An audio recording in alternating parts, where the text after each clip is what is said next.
जीवमजीवमदौवं जीवमजीवमदौवं जीवमजीवमदौवं जनवरवसेन जेरणे देठं जिनवरवसेन येन नीरिदितं देविन्दविन्दवन्दं देविन्दविन्दवन्दं वन्दे तं सर्वदा शिरसा वन्दे तं सर्वदा शिरसा।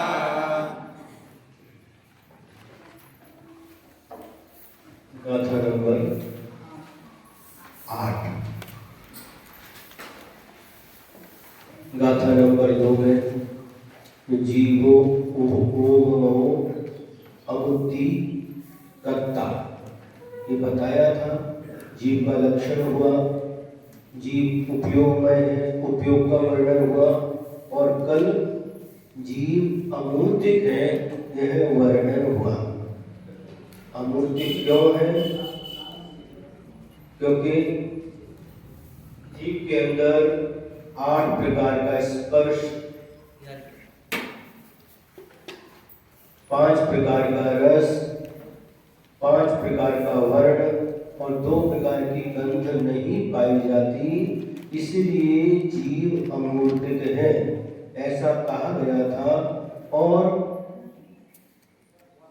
और कर्मबंध की अपेक्षा से जीव मूर्तिक है। सिद्ध भगवान कर्मों से रहित होने के कारण से अमूर्तिक है ऐसा बतलाया गया था। 6 द्रव्य में से जो 4 द्रव्य हैं, धर्म द्रव्य, अधर्म द्रव्य, आकाश द्रव्य और काल द्रव्य, के नियम से अमूर्त ही है, क्योंकि इसमें स्पर्श रस गंध वर्ण नहीं पाया जाता, इसलिए नियम से अमूर्तिक है। और पुद्गल द्रव्य नियम से मूर्तिक है, क्योंकि इसमें स्पर्श रस गंध वर्ण पाया जाता है। परिभाषा क्या है? जिसमें स्पर्श रस गंध और वर्ण पाया जाए वह मूर्तिक, और जिसमें स्पर्श रस गंध वर्ण नहीं पाया जाए वह अमूर्तिक। इस प्रकार से 4 द्रव्य हमेशा अमूर्तिक है और पुद्गल द्रव्य नियम से मूर्तिक है। जो जीव द्रव्य है वह कथनचित मूर्तिक है और कथनचित अमूर्तिक है। सुनिए, बोलिए नहीं, सुनिए, समझ आया? तो मूर्तिक किस अपेक्षा से है? कर्मबंध की अपेक्षा से। संसारी जीव कर्मबंध की अपेक्षा से मूर्तिक है, और सिद्ध भगवान, सिद्ध आत्माएं कर्मबंध से रहित होने के कारण से अमूर्तिक है। पुद्गल द्रव्य नियम से मूर्तिक है, धर्म अधर्म आकाश काल द्रव्य नियम से अमूर्तिक है, और जीव द्रव्य कथनचित कर्मबंध की अपेक्षा से मूर्तिक है और कर्मबंध से रहित होने के कारण से सिद्ध अवस्था में अमूर्तिक है। यह भावार्थ हुआ। अब इसके बाद में जीवो उपगमो अमुक्ति, ये 3 विशेषणों के द्वारा ये वर्णन हुआ। अब इसमें आ गया कर्ता। अमुक्ति के बाद कर्ता, जीव करता है। कर्ता किसको बोलते हैं? यह करोति स कर्ता, जो क्रिया को करता है उसका नाम कर्ता है। समझा? जो करता है, क्योंकि माता पिता को बताओ तो घर में अंदर रखे बच्चे को, इस प्रकार से भी क्लास के समय डिस्टर्ब होता है। यह करोति स कर्ता, जो कार्य करता है, क्रिया करता है, करने वाले को कर्ता कहते हैं। और यद क्रियते स क्रिया, जो की जाती है उसका नाम क्रिया है। और जो करता है, कार्य को करता है, क्रिया को करता है, क्रिया को करने वाला, कार्य को करने वाला जो है वह कर्ता कहलाता है। तो अब इस गाथा में आचार्य देव 3 नयों के माध्यम से जीव करता है व्यवहार में की अपेक्षा से किसका करता है, अशुद्ध निश्चय की अपेक्षा से किसका करता है, और शुद्ध निश्चय की अपेक्षा से किसका करता है? इन तीन नयों का आलम्बन लेकर के आचार्य महोदय आगे की गाथा बता रहे हैं।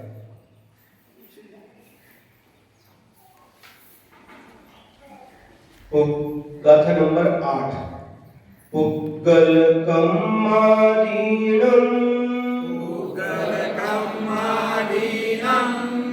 कत्ता व्यवहार दो दुनिच्छय दो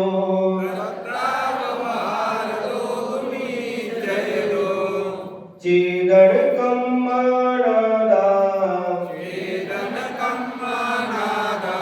शुद्ध नया शुद्ध भावाणम पुग्गल कम्मादीनम कत्ता व्यवहार दो दुनिच्छय दो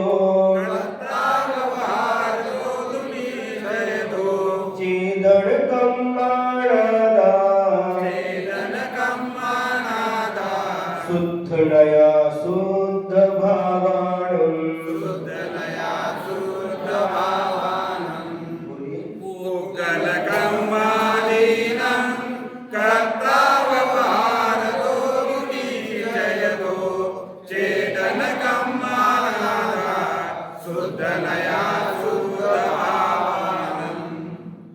पहली गाथा का अर्थ समझिए। आधा आधा मतलब आत्मा। आत्मा को प्राकृत भाषा में आधा बोलते हैं। व्यवहार को यानी व्यवहार नहीं की अपेक्षा से पुग्गल पुग्गल यानी पुद्गल कम्मादीनम कम यानी कर्म आदि का आधा यानी आत्मा व्यवहार दो यानी व्यवहार नहीं की अपेक्षा से पुग्गल कम्मादीनम पुद्गल कर्म आदि का कर्ता करता है। कर्ता को प्राकृत में क्या बोलते हैं? कर्ता। आत्मा को क्या बोलते हैं? आधा। ज्ञान को क्या बोलते हैं? नाड। अज्ञान को क्या बोलते हैं? अनाड। ये शब्द याद रखिए। द्रव्य को क्या बोलते हैं? द्रव्य, है ना? ये शब्द लिखते जाइए। इनका अर्थ थोड़ा लिखा तो है लेकिन फिर भी इनको अंडरलाइन हाईलाइट करते जाइए, परीक्षा में आ सकते हैं। तो व्यवहार नहीं की अपेक्षा से यह आत्मा पुद्गल कर्म आदि का करता है और निश्चय दो अशुद्ध निश्चय की अपेक्षा से चेतन कम्माण चेतन कर्मों का करता है और शुद्ध नया शुद्ध निश्चय की अपेक्षा से शुद्ध भावाणम शुद्ध भावों का करता है। समझ में आया? तीन नय की अपेक्षा से इस गाथा में कथन किया गया है। पहले व्यवहार में का आलम्बन लेकर के कहा यह आत्मा पुद्गल कर्म आदि का करता है, अशुद्ध निश्चय की अपेक्षा से चेतन कर्मों का करता है और शुद्ध निश्चय की अपेक्षा से शुद्ध भावों का करता है। यह इस गाथा का अर्थ है।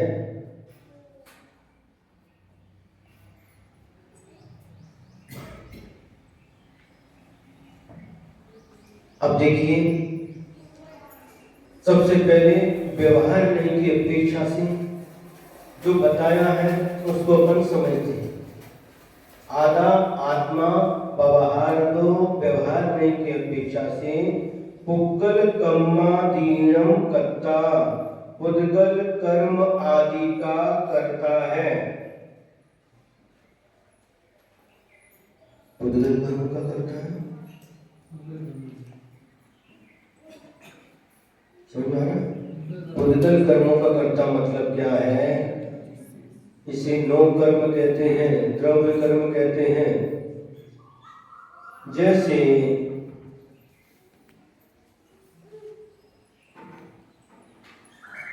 ग्रंथम करोति इति ग्रंथकारः। ग्रंथम करोति इति ग्रंथकारः।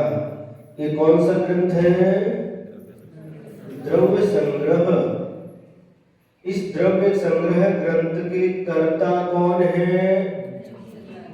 आचार्य श्री नेमी चंद्र जी। तो आचार्य नेमी चंद्र जी इस ग्रंथ के कर्ता हो गए। इस ग्रंथ की रचना की। तत्वार्थ सूत्र के कर्ता कौन है? आचार्य श्री उमा स्वामी महाराज जी, क्योंकि उमा स्वामी महाराज जी ने तत्वार्थ सूत्र ग्रंथ की रचना की। समय सार ग्रंथ के कर्ता कौन है? तो आचार्य श्री, ऐसे नहीं बोलना, कुंद से कोई बच्चा थोड़ी नहीं, विनय के साथ बोलना, ऐसा नहीं। आचार्य श्री कुंद स्वामी, बड़ों का नाम विनय पूर्वक लेते हैं। आचार्य श्री कुंद स्वामी समय सार ग्रंथ के रचयिता है, कर्ता है, बनाने वाले हैं। इसलिए समय सार ग्रंथ के कर्ता कौन? आचार्य श्री कुंद स्वामी। रत्नकर्णक श्रावकाचार्य ग्रंथ के कर्ता कौन है? आचार्य श्री समंत भद्र स्वामी। समझ आ रहा कि नहीं? हाँ, उसी प्रकार से ये ग्रंथकार हो गए। ग्रंथम करोति इति ग्रंथकारः। जब आप कभी कोई एप्लीकेशन लिखते हैं, स्टूडेंट लोग जब छुट्टी लेना चाहते हैं, अवकाश लेना चाहते हैं, तो एप्लीकेशन लिखते हैं। एप्लीकेशन बोलते हैं ना, उसमें क्या लिखते हैं? ऊपर क्या लिखते हैं? माननीय श्री प्राचार्य महोदय। कितने सम्मान के साथ उनका नाम लिखते हैं, लिखते कि नहीं? हाँ। आपके क्लास टीचर कौन है? तो क्या बताते हैं? उनकी सम्मान के साथ उसका नाम देते हैं। ये तो गुरु हमारे महागुरु हैं। सम्मान के साथ, आदर के साथ, सम्मान वाचक शब्दों के साथ इनका नाम उच्चारण करना चाहिए। महावीर ने कहा, महावीर क्या तुम्हारे पिताजी हैं? पिताजी हो सकते हैं, तुम्हारा बेटा है क्या? नहीं। प्रभु महावीर, भगवान महावीर स्वामी ने कहा, एक सम्मान सूचक शब्दों का प्रयोग करना, इससे बहुमान बढ़ता है। गुरुजनों के प्रति हमारी विनय प्रकट होती है और हमारे अंदर एक सम्मान का, विनय का, बहुमान का भाव जागृत होता है। सुना रहे? हाँ। तो जिस प्रकार से एक आचार्य इन ग्रंथों को करने वाले होने से, इन ग्रंथों को बनाने वाले होने से, ये ग्रंथों की कर्ता है। ऐसे बोलते ना, मूल ग्रंथ कर्ता श्री सर्वज्ञ देवा, तदुत्तर ग्रंथ कर्ता श्री गणधर देवा, प्रतिगणधर देवा, तेषां वचोनुसार। फिर आगे एक आचार्य का नाम आता। तो ये ग्रंथकार यानी ग्रंथ को करने वाले, ग्रंथ के कर्ता हो गए आचार्य। इसी प्रकार से स्वर्णकारः। आप ज्वेलरी की दुकान पर गए और क्या लेकर के आए?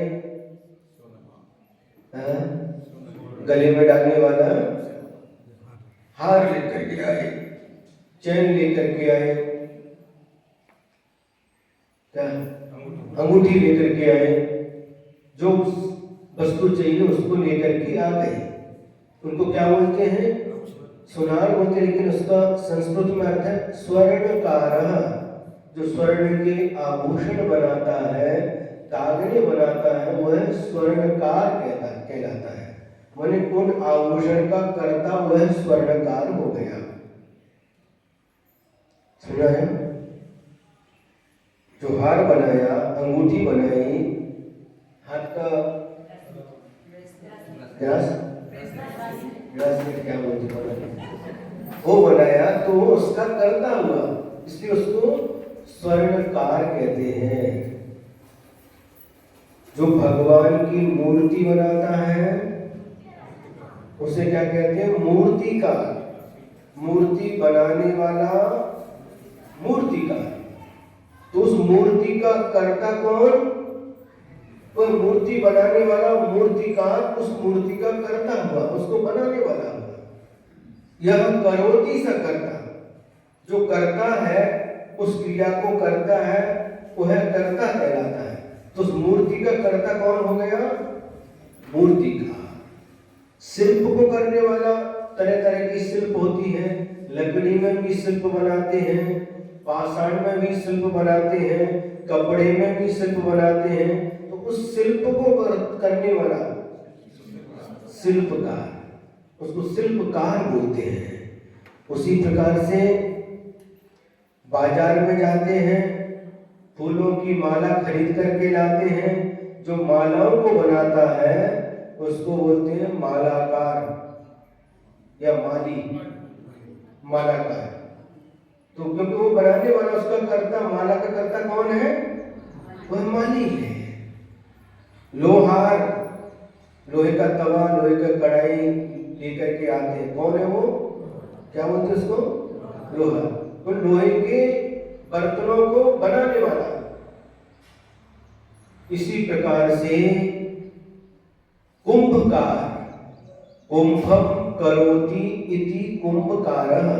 कुंभ यानी घड़ा, माठ। जो घड़ा है, घड़ा बनाने वाला कौन है? कुम्हार, कुंभकार। इसलिए घड़े का कर्ता कौन हुआ? वह कुंभकार हो गया। समझ आ रहा है कि नहीं? उसी प्रकार से और भी लगा लेना। तो उस जिस वस्तु को जो करने वाला है, बनाने वाला है, वह उसका कर्ता कहलाता है। किस अपेक्षा से? व्यवहार में की अपेक्षा से।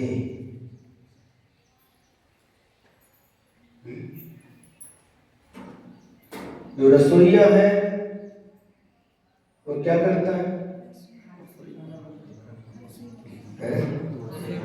रसोई बनाता है।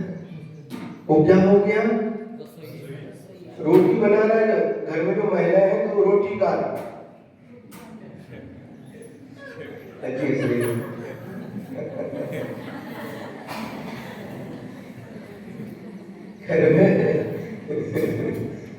घर में जो कोई भी भोजन बनाते हैं, भोजन का बनाने वाला, इसको रसोईया भी कहते हैं। और घर में जो माँ वगैरह बनाती है वो कौन है? स्वयंपाक करने वाली। तो उसका कर्ता, जो भोजन का कर्ता, भोजन बनाने वाले, रोटी बनाने वाले, व्यंजन बनाने वाले, गुलाब जामुन बनाने वाले उसके कर्ता है। ये सब व्यवहार नय का कथन हुआ। अब अशुद्ध निश्चय नहीं की अपेक्षा से क्यों हंस रहे आप लोग?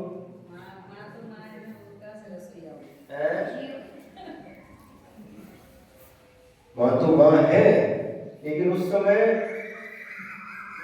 रसोई बना रही है, उसको बनाने वाली है, करता है। अब देखिए, काष्ठकार को छूट गया। काष्ठकार तो लकड़ी का जो बनाता ना फर्नीचर वगैरह, उसको काष्ठकार बोलते हैं। सुतार, आपकी भाषा में सुतार बोलते हैं, काष्ठकार। तो लकड़ी का जो भी टेबल है, बाजू चौरंग है, जो भी बनाने वाला है उसको बोलते हैं काष्ठकार। काष्ठ माने लकड़ी, लकड़ी में जो अपनी कला दिखाता है वो काष्ठकार कहलाता है। लकड़ी से जो भी बनाता है वह काष्ठकार कहलाता है। नीचे का सबसे ज्यादा वो माता आपको ये होता था शुद्ध भाव से करता, बोले तो शुद्ध भाव से बनाती माता जो वो नहीं, वो नहीं, वो शुद्ध भाव नहीं, वो अलग, ऐसा नहीं, सुनिए, वो बहुत अलग, वो सिद्ध भगवान की बात है। शुद्ध भाव वो अलग हो गई। उनका कहना है माताएं जब आहार बनाती हैं तो उस समय उनके शुद्ध भाव रहते हैं। शुद्ध भाव की अर्थ यहाँ पर ये है, वहां पर शुद्ध नय नहीं है तो व्यवहार में, लेकिन उस समय पवित्र भाव रहते हैं, मन में विशुद्धि रहती है। मन आनंद की हिलोरे देता है, क्योंकि आज हमें पात्र दान करने का सौभाग्य प्राप्त होगा। आज पात्र दान करने का सौभाग्य प्राप्त होगा। जो समय आनंद आता है, जो खुशी होती है, जो प्रसन्नता होती है, जो मन में आह्लाद होता है, उसको कहते हैं परिणामों की विशुद्धि। और व्यवहार की अपेक्षा से पवित्र भाव, निर्मल भाव, शुद्ध भाव। भोजन डेली बनाते हैं, लेकिन डेली ऐसे भाव नहीं, डेली का रूटीन है बनाना है, लेकिन जिस दिन पात्र दान का भाव रहता है, सत्पात्र को दान करने का भाव रहता है, और इस भाव को लेकर के जब मन में ये विचार करके शुद्ध भोजन का निर्माण करते हैं, उस समय आचार्य कहते हैं कि असंख्यात गुणी कर्मों की निजरा होती है और साथ से पुण्य कर्म का बंध होता है। देखिए, क्रिया वही है, प्रतिदिन भोजन कराते तो पुण्य का बंध नहीं होता, लेकिन जिस दिन आपके मन में पवित्र भाव रहता है, आज मैं पात्र दान करूंगा, आज सत्पात्रों को दान दूंगा, आज अपनी वस्तु अपने हाथ से बनाकर अपने हाथ से ही पात्र को दान करूंगा। स्वस्याति सर्वोदानम। आचार्य श्री उमा स्वामी महाराज जी ने लिखा है, अपनी वस्तु का देना वह दान कहलाता है। तो दान के साथ जो पवित्र भाव जुड़े हैं, अभी अक्षय तृतीया आने वाली है। अक्षय तृतीया के दिन कितनी पवित्र भावना के साथ वह राजा श्रेयांस और राजा सोम ने प्रथम तीर्थंकर आदिनाथ भगवान को, आदिनाथ मुनि को प्रथम आहार देने का सौभाग्य प्राप्त किया था। यह बात उस समय की है, अवसर्पणी काल का वह चतुर्थ काल, जब भोग भूमि समाप्त हो चुकी थी, कर्म भूमि का प्रारंभ हुआ था। उस समय आदिनाथ जब राजा थे, उन्होंने असी मसी कृषि वाणिज्य शिल्प और विद्या का प्रजा को उपदेश दिया, और उसके बाद में जब वो मुनि बने, मुनि बन करके युग के आदि में प्रथम तीर्थंकर आदिनाथ जब मुनि बने, और मुनि बन करके 6 महीने के का उपवास का नियम लेकर के ध्यान में लीन हो गए, घोर तपस्या करने लगे। जब 6 महीने पूर्ण हो गए तो आहार के लिए उठे, आहार के लिए गए, लेकिन उस समय कोई भी व्यक्ति मुनि की आहारचर्या किस प्रकार से होती है, यह किसी को ज्ञान नहीं था। ये ज्ञान नहीं होने के कारण से लोग तरह तरह की चेष्टाएं करते थे। व्यंजन ला करके, लो स्वामी आइए भोजन ग्रहण कीजिए। कोई वस्त्र देते थे, हे स्वामी बहुमूल्य वस्त्रों को ग्रहण कीजिए। कोई आभूषण देते थे, और यहाँ तक कि आदि पुराण में लिखा है, कई लोग, हे स्वामी हमारी कन्याओं को ग्रहण कीजिए, कन्यादान करते, विवाह कीजिए। कुछ ज्ञान नहीं था, इस कारण से ऐसे करते करते कितने दिन, महीने महीने महीने होकर के 6-7 महीने और बीत गए। उसके बाद हस्तिनापुर में आदिनाथ व ऋषभदेव मुनि अवस्था में है, भगवान नहीं बने हैं, विहार करते करते हस्तिनापुर पहुंच गए, और वहां पर राजा श्रेयांस और राजा स्वप्न को स्वप्न पड़ा, और उनको जब राजा जो आदिनाथ हैं, बहुत पहले वो राजा के रूप में थे, और राजा श्रेयांस उस समय स्त्री पर्याय में था, उनकी पत्नी था, और इन दोनों ने पति पत्नी ने जंगल में 4 रिद्धिधारी मुनिराज को आहार दिया था। वो एकदम क्या हुआ, स्वप्न में आ गया, जाति स्मरण हो गया। और जैसे ही प्रथम तीर्थंकर आदिनाथ भगवान ने हस्तिनापुर में प्रवेश किया, सारे नगर में कोलाहल मच गया, कोलाहल मच गया। और देखते ही देखते वह आहार की मुद्रा में प्रथम तीर्थंकर आदिनाथ मुनि अवस्था में घर घर जाते हुए जब राजमहल की तरफ कदम बढ़ाने लगे, तो राजा श्रेयांस और राजा सोम को जब यह सूचना मिली कि आदि प्रभु आदि तीर्थंकर आदिनाथ मुनि महाराज अपने राजमहल की तरफ पधार रहे हैं, तो जैसे ही उनको देखा जाति स्मरण हो गया। स्वप्न भी पड़ा था, हे स्वामी नमोस्तु नमोस्तु नमोस्तु, अत्र अत्र तिष्ठ तिष्ठ, आहार जल शुद्ध है। ऐसे कहा, उनकी विधि मिली नवता भक्ति के साथ। राजा ने जो भी नवता भक्ति होती है, पड़गाहन, उच्चासन, पाद प्रक्षालन, मन शुद्धि, वचन शुद्धि, काय शुद्धि, नमोस्तु, पूरी नवता भक्ति करके प्रथम आहार दान देने का सौभाग्य प्राप्त किया। प्रथम तीर्थंकर आदिनाथ भगवान को प्रथम आहार देने का सौभाग्य प्राप्त किया। राजा श्रेयांस और राजा सोम ने किसका आहार दिया?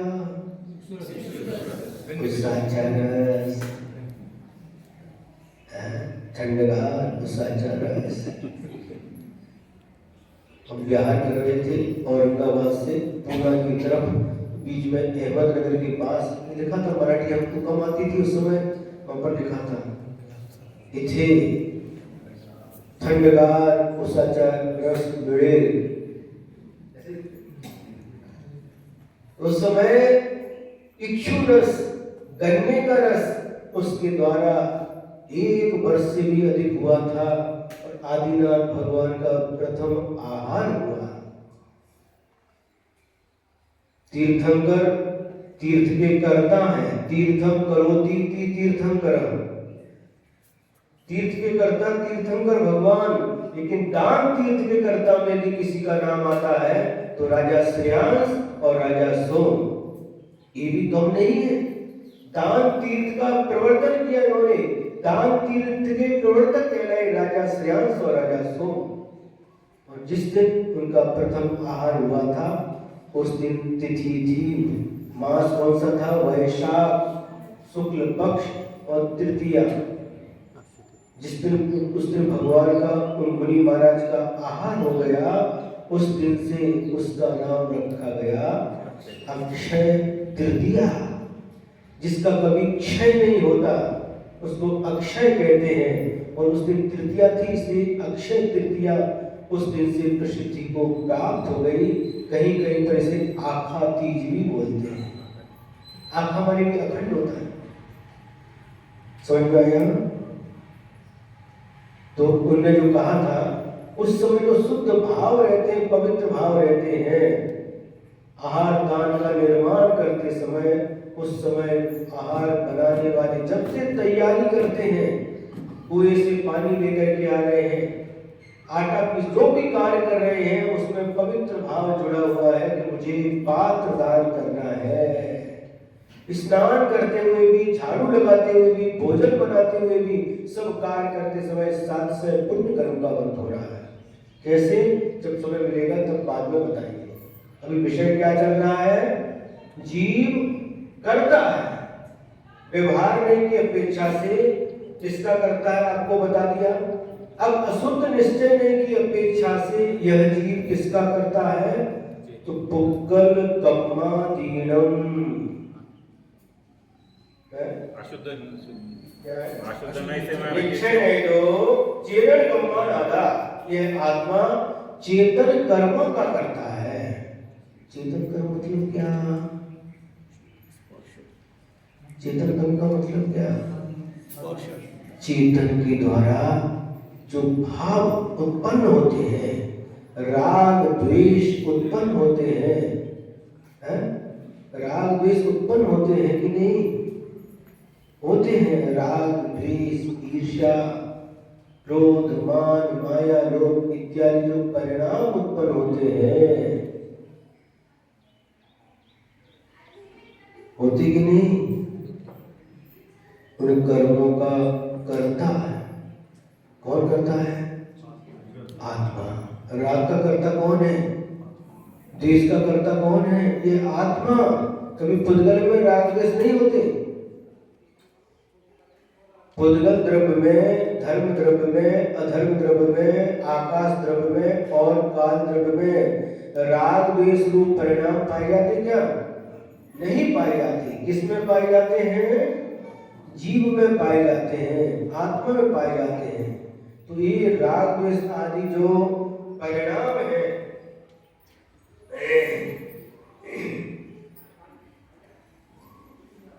तो इनका कर्ता है। क्रोध का कर्ता कौन? आत्मा।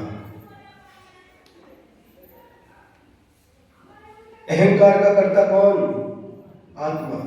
लोभ का कर्ता कौन? आत्मा। राग का कर्ता, द्वेष का कर्ता, ये सब आत्मा इन कर्मों का कर्ता है। राग द्वेष रूप परिणामों का कर्ता कौन है? ये आत्मा। किस अपेक्षा से? अशुद्ध निश्चय मन की अपेक्षा से।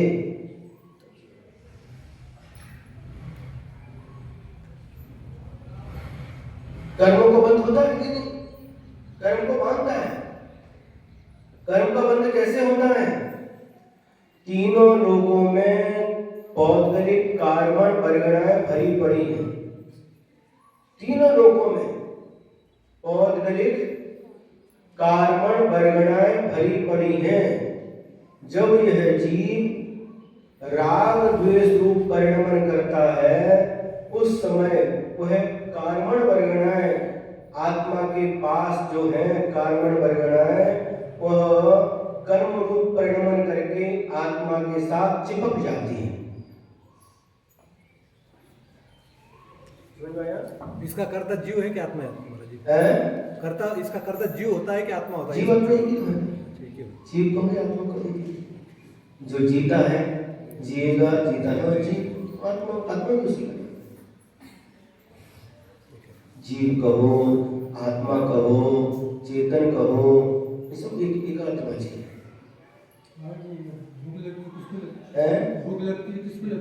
भूख किसको लगती है? अच्छा प्रश्न किया आपने। भूख किसको लगती है? आप ही बताओ। आत्मा और भूख लगेगी। हाँ। नहीं होगा तो आत्मा नहीं होगा तो नहीं लगेगी।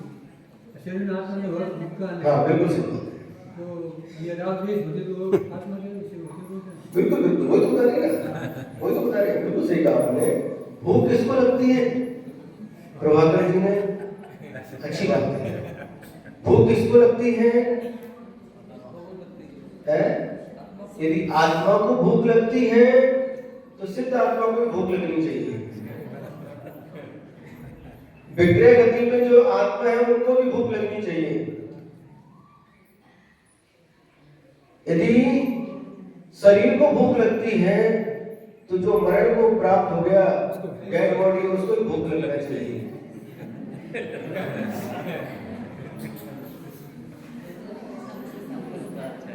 बताइए अब भूख किसको लगती है?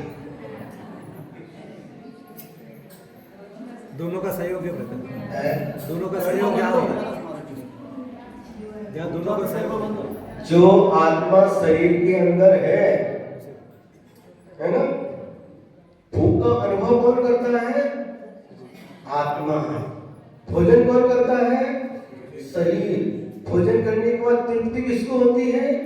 आत्मा को।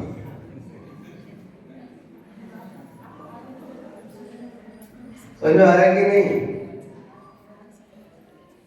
बात समझ में आ रही है कि नहीं? तो आत्मा खाता नहीं, आत्मा पीता नहीं, ये सही बात है।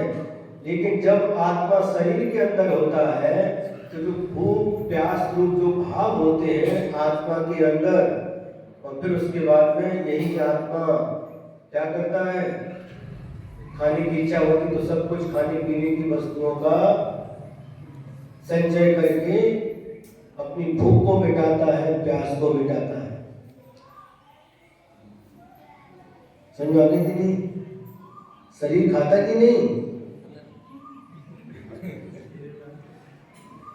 एक बार की बात है, लक्ष्मण की मृत्यु हो चुकी है और श्री राम उनका उस लक्ष्मण के प्रति इतना प्रेम था, भ्रातृ प्रेम इतना प्रेम था कि मरण होने के बाद भी राम मानने के लिए तैयार नहीं है कि लक्ष्मण का मरण हो चुका है। पद्म पुराण में यह उल्लेख मिलता है, उस डेड बॉडी को लेकर के वे घूम रहे हैं। जब अंगोर का समय आता, स्नान का समय आता, तो उनको स्नान कराते हैं। लक्ष्मण जो मृतक शरीर है उसको स्नान कराते हैं, उसको वस्त्र आभूषण पहनाते हैं। जब भोजन का समय आता, लक्ष्मण के बेटा का मुंह में डालते हैं।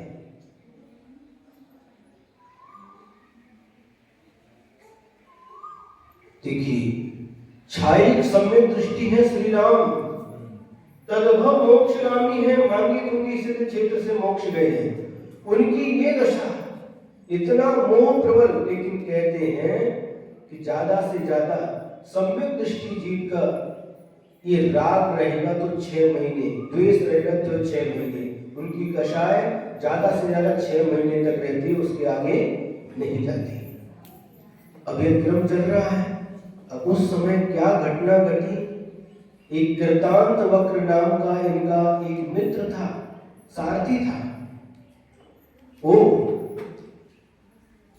उन दोनों में चर्चा हुई, मुनि बनने के लिए जब जा रहे थे तो उनने आपस में चर्चा की कि देखो, जिसका मरण पहले हो जाए, वो मरण होकर के मुनि तो देव पर्याय मोक्ष नहीं जा पाए, देव पर्याय में गए, तो दूसरे को आकर के समझाना, संबोधना।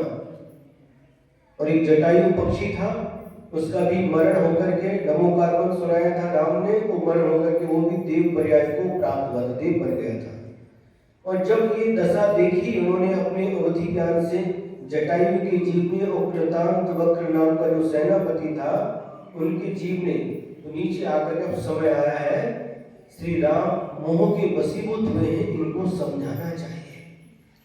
और उन्होंने समझाने के लिए उपक्रम प्रारंभ किया। सबसे पहले उन्होंने क्या किया, जो पत्थर था, पत्थर दगड़, उसके ऊपर बीज बोने लगे और हल चलाने लगे बैलों को लगा करके। तो उन्होंने, देवों ने आकर के अपनी विक्रिया के माध्यम से किया। श्री राम ने देखा उन दोनों को, क्यों, क्या कर रहे हो? मैं खेती कर रहा हूं, बीज बो रहा हूं, हल चला रहा हूं। अरे मूर्ख हो क्या पत्थर के ऊपर हल चलाने से, बीज बोने से क्या फसल आएगी? मुझे ज्यादा पता नहीं है। देखिए, क्या मुर्दे को भोजन कराने से भोजन करता? ये क्या बोल रहे हो? मेरे भाई को मुर्दा बोलते हो? खबरदार। ठीक है, वो दिन ये बात यहाँ पर खत्म हो गई। फिर दूसरी बार जब वही मुनि के सामने जाकर के उन्होंने क्या किया, एक कोल्हू समझते हैं? पहले क्या करते थे, तेल निकालते ना, तिल का तेल, सेंगाना का तेल, कड़ड़ी का तेल,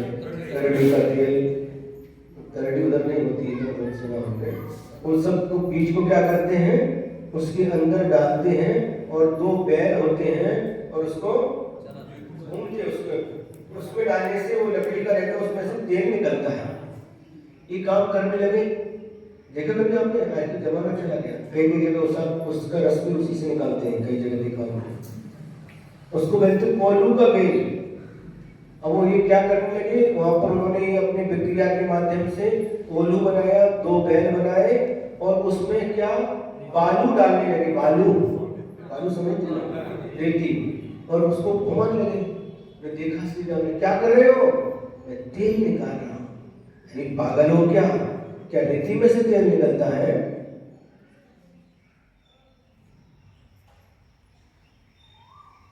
हमको पता नहीं है।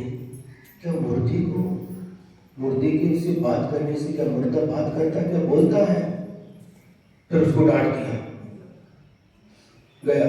तीसरी बार में उन्होंने क्या किया, पानी लिया और पानी में रई डाल करके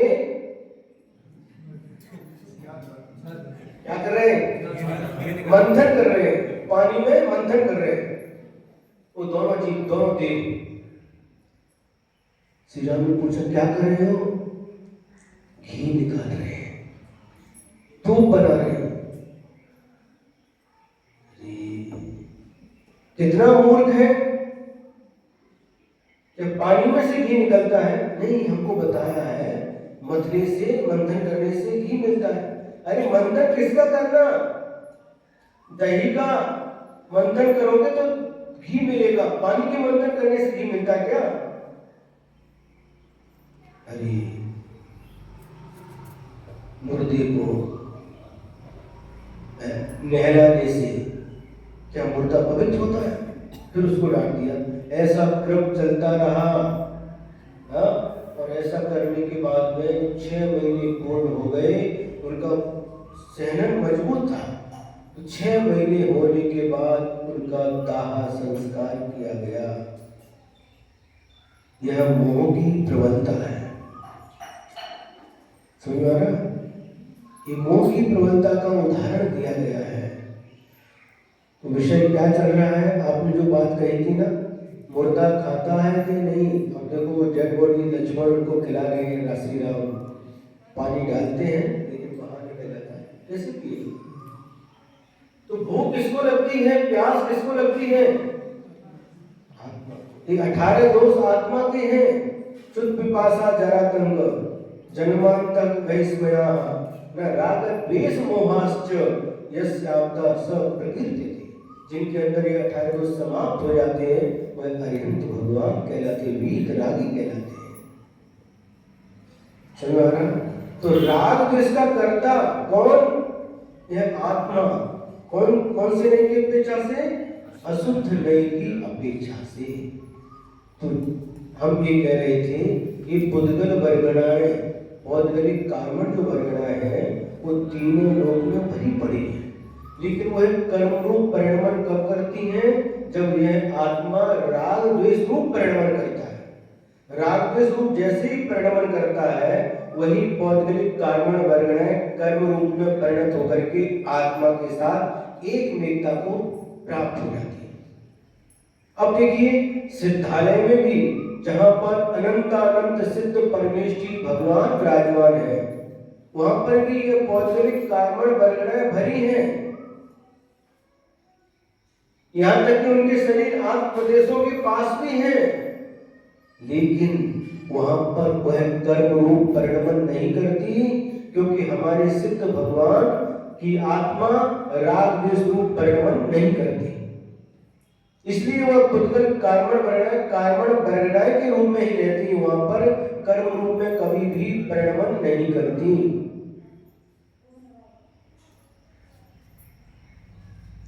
बात समझ में आ रही कि नहीं? हाँ? कठिन लग रहा है? समझ नहीं लग रहा? हाँ। फिर भी यदि कठिन लगे तो कोई प्रश्न हो तो आप पूछ करके अपना समाधान प्राप्त कर सकते हैं। हाँ। जीव के जो हमें जीव के जो अधिकार होते हैं, उसमें एक अधिकार आखिरी का है, उसमें एक आखिरी का अधिकार बना है। आखिरी का मूर्धगमन करता है, तो हमारा अपना मूर्धगमन करेंगे।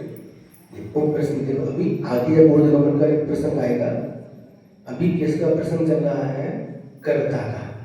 इसी में आगे आएगा मूर्धगमन का प्रसंग आएगा, उसमें अपन इसका खुलासा करेंगे। अभी कर्ता संबंधी कोई प्रश्न हो तो पूछिए। जीव का जो दूसरे राज्य में है ना, दो अधिकारी जीव के। तो समझ में आपकी बात आ गई कि क्रम से 9 में से अभी चौथा चल रहा है। जीव हो गया, उपयोग में हो गया, अमूर्तिक हो गया, कर्ता हो गया। क्रम से उस पर जब उसका अधिकार आएगा 9वां ऊर्ध्वगमन स्वभाव, उस समय अपन इस पर चर्चा करेंगे, है ना? और शुद्ध नया अंत में कहा, शुद्ध नई की अपेक्षा से शुद्ध भावाणम, शुद्ध भावों का करता है। सिद्ध भगवान किसके करता है? शुद्ध भाव से तात्पर्य अनंत दर्शन, अनंत ज्ञान, अनंत वीर और अनंत सुख। इस अनंत चतुष्टय को यहाँ पर शुद्ध भाव जानना चाहिए।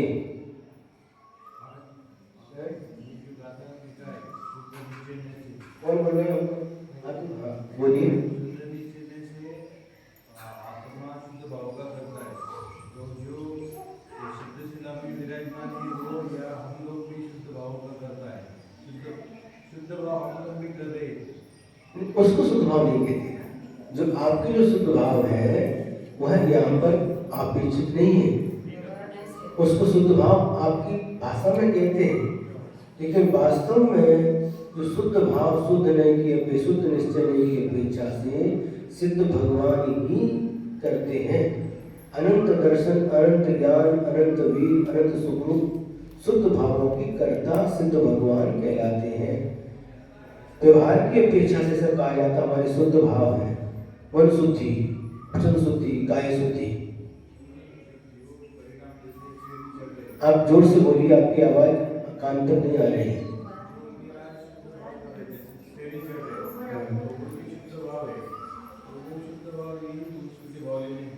उनकी वो शुद्ध भाव नहीं है। शुद्ध भाव यहाँ पर किसको कह रहे हैं?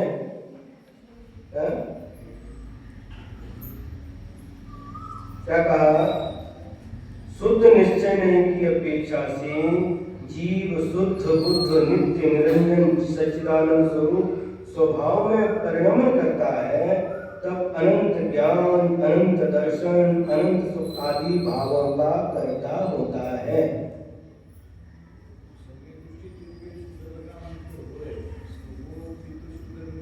तो वही तो कह रहे ना, लेकिन वो जो हुए हैं वो यहाँ पर उसकी विवक्षा नहीं है। यहाँ पर शुद्ध नहीं की विवक्षा में, शुद्ध निश्चय नहीं की विवक्षा में जो शुद्ध जीव हैं, कर्म किट कालना से जो रहित हो चुके हैं, ऐसे सिद्ध भगवान की अपेक्षा से, सिद्ध आत्माओं की अपेक्षा से यहाँ पर कथन किया जा रहा है। हम लोग संसारी जीव हैं, कर्म बंधन से सहित हैं। यहाँ पर हमारा जो वर्णन होगा वह शुद्ध निश्चय की अपेक्षा से नहीं होगा।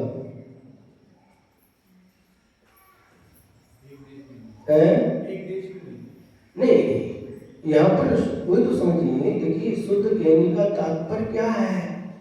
जैसे आप लोग वस्त्र पहनिए, हमारी शुद्ध वस्त्र है, ये व्यवहार हो गया। वह व्यवहार नहीं की अपेक्षा से आप उसको शुद्ध कह रहे हैं, लेकिन जब शुद्ध निश्चय नहीं की अपेक्षा से कथन करेंगे तो वहां पर सिद्ध भगवान का ही वर्णन मिलेगा। नहीं समझ में? हमारे वस्त्र शुद्ध है, हमारा भोजन शुद्ध है ना, हमारा शरीर शुद्ध है, ये व्यवहार का कथन है। शुद्ध और अशुद्ध जो हम कहते हैं ये व्यवहार की अपेक्षा से है। और यहाँ पर इस ग्रंथ में जो नए का आलंबन लेकर के शुद्ध अशुद्ध का वर्णन किया जा रहा है वह अलग है। जैसे कल ने परसों बताया था ना, प्रत्यक्ष और परोक्ष हम क्या समझते हैं? जो आंखों के सामने वो प्रत्यक्ष है और जो पीछे है दूर है वो परोक्ष। लेकिन यहाँ पर क्या बताया गया? जो इंद्रिय और मन के द्वारा ज्ञान प्राप्त होता है वह परोक्ष है, और इंद्रिय और मन के द्वारा जो ज्ञान प्राप्त होता है, आत्मा के अंदर ज्ञान उत्पन्न होता है, वह प्रत्यक्ष है। तो व्यवहारिक भाषा में जिसको परोक्ष और प्रत्यक्ष मानते हैं, लेकिन शास्त्रीय भाषा में वह अलग है। उसी प्रकार से शुद्ध और अशुद्ध का जो वर्णन है व्यवहारिक दृष्टि से अलग है, और इस शास्त्र की भाषा में, नई की भाषा में अलग है। इतना समझना चाहिए।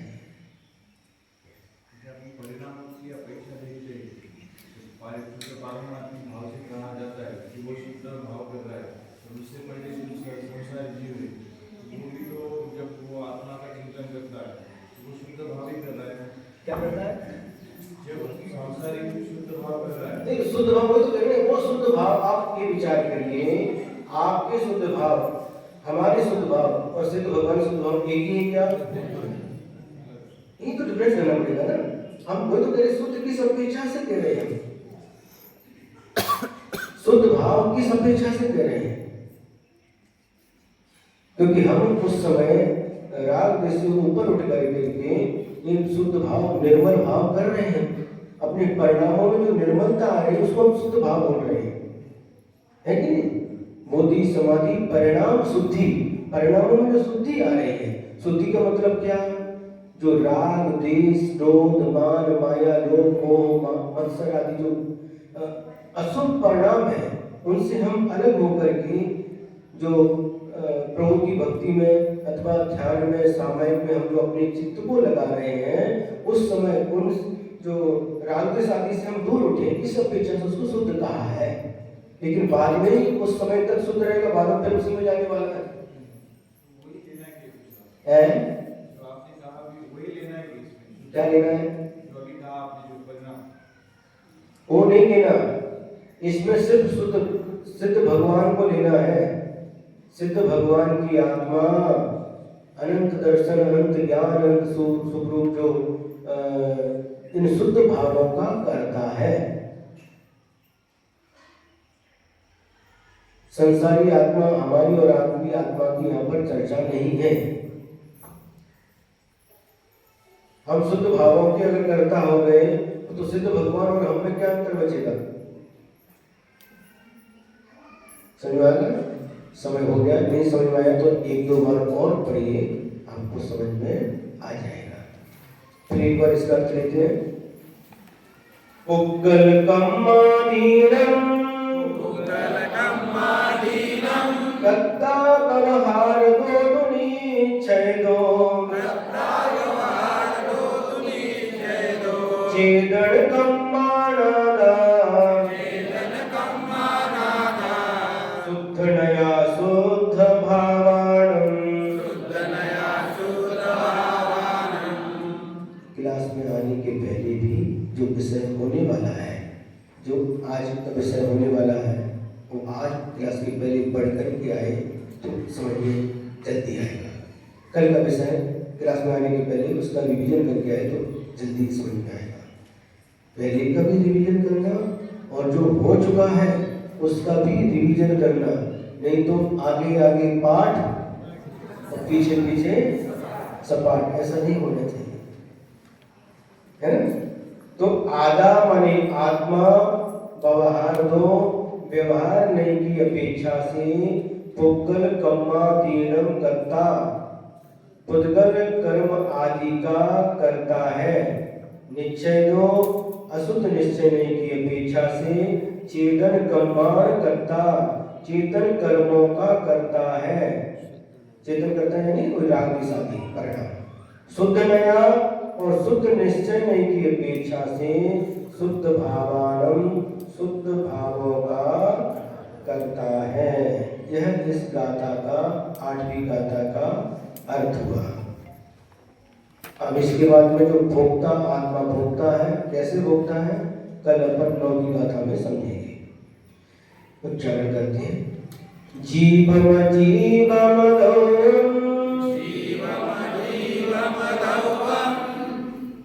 दिगंबर जी गलत हो गया।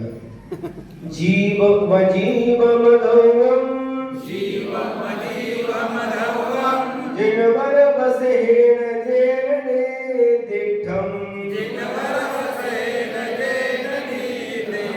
देविंद विंद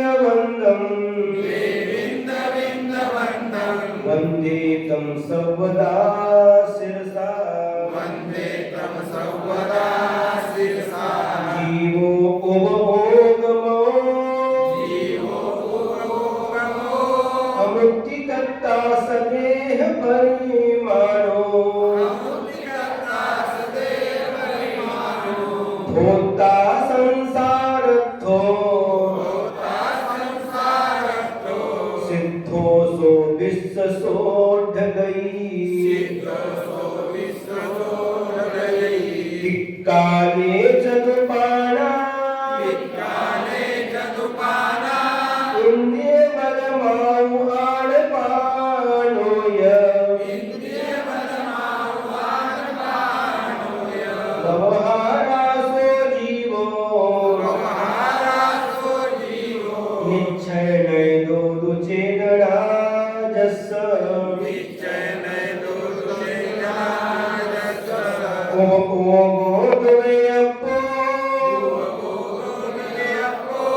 दंसनानं च दंसनं च दुधा चक्षु चक्षु ओहि दंसन मद केवलं नेयम् नानम् अट्ठव्यपम् मधुसूद ओहि अनाननानि मणपच्चय केवलमवि पच्छख परोख भेयं च अट्ठ चतुनानदंसन सामन्नं जीवलक्षणं भण्यम् भवहारा शुद्धनया शुद्धं पुनदंसनं नानम् वर्णरस पंचगंधा दोभाषा अट्ठ निश्चया जीवे नो सन्ति अमुक्ति तदो व्यवहारा मुक्ति बंधादो पुग्गल कम्मादीनं कत्ता व्यवहार दोदुनी चैनो चेदन कम्मानादा शुद्ध नया शुद्ध भावाणम् जय वाणी स्तुति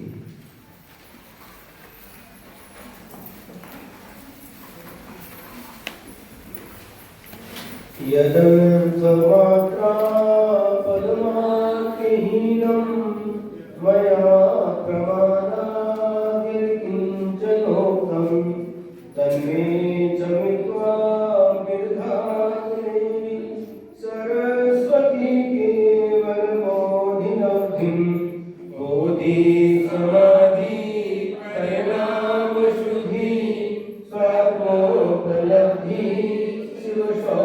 सिद्धि चिंतामणि चिंतनस्फुटानि कौवन्द्यमानस्य ममास्तु देवी कौवन्द्यमानस्य ममास्तु देवी द्वादशं निर्वाणी माता की जय परम पूज्य आचार्य गुरुदेव श्री विद्यासागर जी महाराज की जय चलो परम पूज्य स्वामीनंदन सागर जी महाराज की जय